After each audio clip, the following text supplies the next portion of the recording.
కాంగ్రెస్ పార్టీలో గత కొన్ని రోజులుగా 7-8 మంది మంత్రులు బాగా బలంగా నా మీద విమర్శ చేస్తూ ఉన్నారు.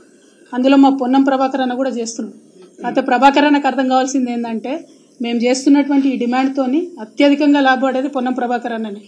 ఒక దళిత్ ఇవాళ డిప్యూటీ సీఎం ఉన్నారు, సీతక్క కూడా డిప్యూటీ సీఎం ఇచ్చేటటువంటి ఆలోచన ఏదో నడుస్తుందట. అట్లనే పొన్నం ప్రభాకర్ అన్నకు కూడా మనం డిమాండ్ చేస్తాం కదా, రేపటినాడు బీసీల వాటా అడుగుతాం.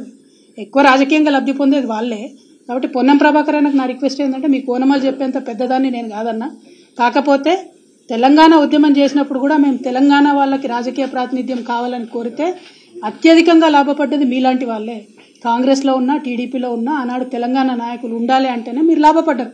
ఇవాళ కూడా బీసీలకు రాజ్యాధికారంలో వాటా కోరుతా ఉన్నామంటే, ఎస్సీలకు ఎస్టీలకు వాళ్ళ అధికారం రావాలని కోరుతా ఉన్నామంటే లాభపడేది మనమే కదా. రేపటి నాడు వైస్ ఛాన్సలర్ నియామకాలు ఉన్నాయి, ఖచ్చితంగా అందులో బీసీలకు వాటా ఇవ్వాలి.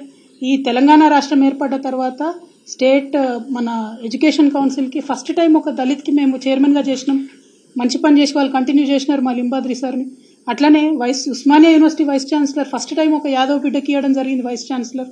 సో ఇవన్నీ కూడా దృష్టిలో పెట్టుకుంటే వచ్చేటటువంటి నియామకాల్లో ఇప్పుడున్నటువంటి ప్రభుత్వం ఈ 60 రోజుల్లో సామాజిక దృక్కోణం అనేటటువంటిది కనబడడం లేదు. మేము అలర్ట్ చేస్తూ ఉన్నాం ఈ గవర్నమెంట్ని, సూచన చేయమని కోరినారు ప్రతిపక్షాల నుంచి. ఒక బాధ్యతాయుతమైనటువంటి సంస్థగా భారత్ జాగృతిగా బీఆర్ఎస్ పార్టీగా మేము అలర్ట్ చేస్తూ ఉన్నాం ప్రభుత్వాన్ని.